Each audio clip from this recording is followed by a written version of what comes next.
शाम धीरे धीरे रात में बदल रही थी और मन्ना के झोपड़े में एक कोने में बैठी पम्मी सिसकियां भर रही थी।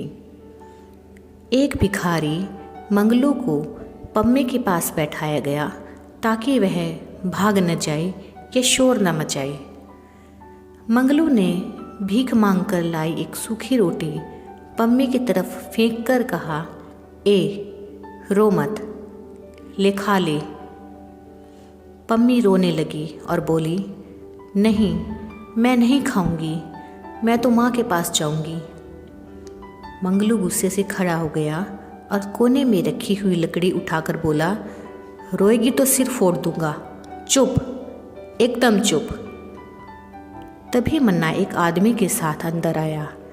साथ में आए उस आदमी ने पम्मी की ओर गौर से देखा और कहा, 10-11 वर्ष की होगी, इसे तो बाहर ही भेजना पड़ेगा। 2-4 साल की होती तो यहीं चल सकती थी। मेरे ख्याल से इसे भोपाल ही भेज देना चाहिए। मन्ना ने कहा, इसके मैं पूरे 600 रुपये लूँगा। उस आदमी ने कहा, ठीक है, मैं कल रकम लेकर आऊँगा, पर कल तक इसे किसी को देना मत। मन्ना ने कहा, ठीक है। यह कहकर वह उस आदमी के साथ झोपड़े से बाहर चला गया। दीपचंद और रामकिशोर रात भर नहीं आए। शरद और पदम भी बिस्तर पर पड़े पड़े रात भर खुसर पुसर करते रहे। सुबह हुई तो शरद और पदम भी जल्दी से तैयार हो गए। दोनों माँ के पास गए और मास्टर जी के यहाँ जाने की बात कही तो माँ ने कहा, तुम ज़रा होशियारी से जाना और सीधे सीधे घर आना। शरद ने माँ को समझाया, माँ तुम फिक्र मत करो, हमें कुछ नहीं होगा। अगर देर हो भी जाए तो तुम चिंता मत करना। मुझे अपने एक दोस्त के यहाँ जाना है किताबें लेने। हम जल्दी ही लौटने की कोशिश करेंगे। माँ से इजाज़त लेकर दोनों घर के बाहर आ गई। पदम ने कहा, शरद, आज पहली बार माँ से झूठ बोलना पड़ा। शरद ने उसे बताया, अरे मेरी किताब में एक पाठ है सेठ गोविंद दास जी का, जिसका नाम है झूठा सत्य। इसमें बताया गया है कि किसी अच्छे और बड़े काम के लिए अगर झूठ भी बोलना पड़े तो पाप नहीं लगता। हम भी तो पम्मी को लेकर घर आएंगे, तब माँ को सब बता देंगे, फिर माँ हमें माफ़ कर देगी। शरद ने कहा, चलो मास्टर जी के पास, उन्हीं से पूछेंगे कि जहाँ चाह वहाँ रहा वाली बात का खुलासा करें। हमें पम्मी को ढूंढ कर लाने की चाह है, उसके लिए उनसे कोई सही राह पूछेंगे। तभी एकाएक शरद को कुछ याद आया तो उसने पूछा, अरे तू पैसे लाया है या नहीं? लाया हूँ। कितने? गुल्लक में जितने थे सब ले आया हूँ। पदम ने जेब में हाथ डालकर सारी रेजगारी निकालकर शरद को दिखा दी। दोनों मास्टर जी के घर पहुँचे। मास्टर जी ने दोनों को भीतर बुलाकर उन्हें बैठाया और पूछा, क्या बात है, आज सुबह सुबह कैसे आना हुआ? शरद ने पम्मी गायब होने की बात शुरू से आखिर तक बता दी और कहा, उस दिन आपने पाठ पढ़ाया था, जहाँ चाह वहाँ रहा। पाठ खत्म होने के बाद आपने यह भी कहा था कि सभी को पाठ को अपने जीवन में उतारने की कोशिश करनी है। आज हमारे सामने भी चाह है, लेकिन राह कैसे निकालें, यही पूछने आपके पास आए हैं। मास्टर जी मुस्कुराए और बोले, तो तुम लोग कुछ साहस और जासूसी का काम करना चाहते हो? मास्टर जी बोले, तुमने बताया कि पुलिस में खबर तो कर दी गई है। हाँ, अब तुम लोग पुलिस की मदद कर सकते हो। कैसे मास्टर जी? पदम ने पूछा। ऐसे कि जहाँ जहाँ तुम्हें शक है और जहाँ जहाँ भिखारी रहते हैं वहाँ जाकर पम्मी को ढूंढो और कुछ पता लगे तो फौरन पुलिस को खबर करो। शरद और पदम अस्पताल से चलकर सोजती गेट पहुँचे। दोनों ने आसपास बहुत खोजबीन की मगर कुछ भी पता न चल पाया। पदम बोला, पता नहीं पम्मी किस हाल में होगी। शरद बोला, तू थक गया क्या? नहीं तो। भूख लगी है। आ, पास वाली दुकान पर 2-2 समोसे खा लेते हैं। दोनों दुकान पर पहुँचे और एक टेबल के पास आकर कुर्सियों पर बैठे और समोसे का ऑर्डर दे दिया। वेटर जल्दी ही समोसे ले आया और दोनों खाने लगे। तभी शरद की नज़र दुकान पर खड़े भिखारी पर पड़ी जो 6 रसमलाई मांग रहा था। शरद ने पदम की ओर इशारा किया और कहा, देखो वह भिखारी 6 रसमलाई खरीद रहा है। यह कोई मामूली भिखारी नहीं लगता। शरद और पदम दोनों भिखारी के पीछे पीछे चल पड़े। भिखारी एक खाली जगह पर बैठकर रसमलाई खाने लगा।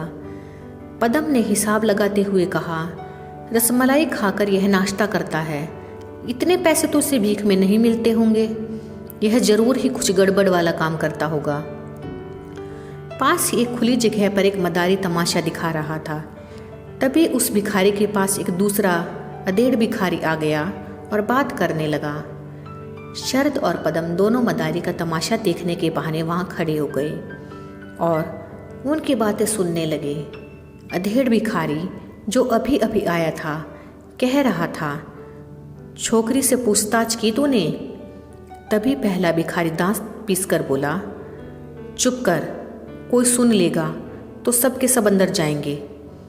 अधेड़ भिखारी ने कहा, आज नहीं तो कल जाने वाले हैं, काहे को दूसरों की संतान को दुखी करना।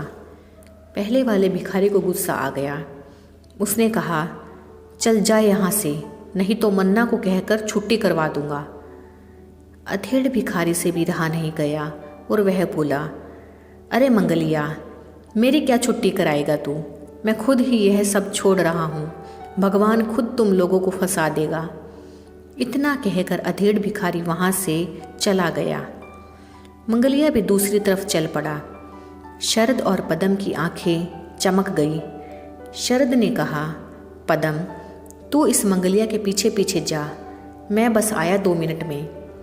इतना कहकर शरद उस अधेड़ भिखारी के पीछे भागा और पास जाकर बोला, बाबा तुम मंगलिया से बात कर रहे थे ना, उसके बारे में बताओगे? देखो डरो मत, तुम्हें कोई कुछ नहीं कहेगा। अधेड़ भिखारी बोला, मुझे कुछ नहीं मालूम।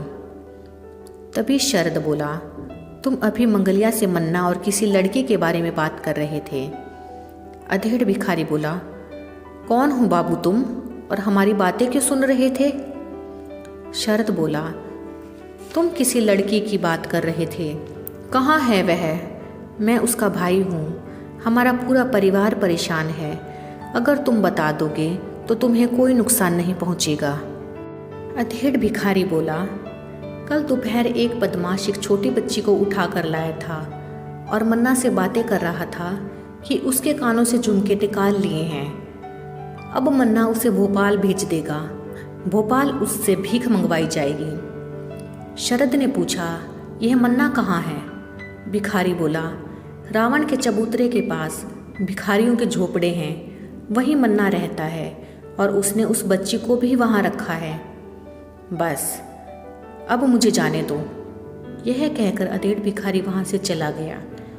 शरद पदम को देखने के लिए भागा जो मंगलिया के पीछे पीछे जा रहा था।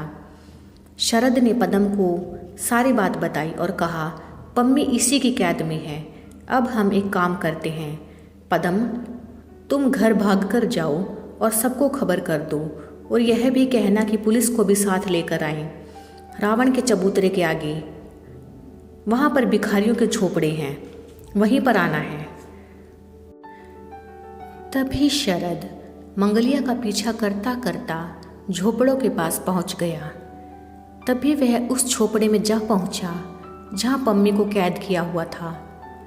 अचानक से मन्ना और मंगलिया वहाँ आ गए और उन्होंने शरद को पकड़ लिया। शरद ने भी फुर्ती से खुद को छुड़ा लिया और पास में पड़ी लकड़ी उठाई और मन्ना व मंगलिया की ओर जोर से दे मारी।